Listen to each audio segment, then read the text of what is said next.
করেন। খুবই গর্হিত একটা কাজ।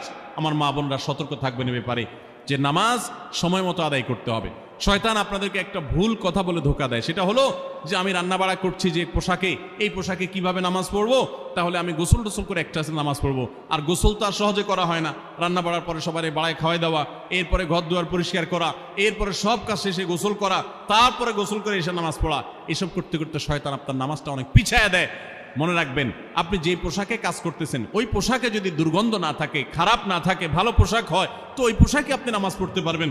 দুর্গন্ধ থাকলেও শরীরকে ফ্রেশ করার ব্যবস্থা আছে, আপনি ফ্রেশ করে আপনি নামাজে দাঁড়ায় যাবেন। এরপর নামাজ পড়ে বাকি কাজ করবেন। কাজকে বলবেন না যে নামাজকে বলবেন না যে আমার অনেক কাজ আছে, এগুলো শেষ করে নামাজ পড়বো। শয়তান আমাদেরকে ধোঁকা দেয়। এই জন্য মা বোনরা 5 ওয়াক্ত নামাজ সময় মতো আদায় করবেন, ঠিকঠাক মতো আদায় করবেন।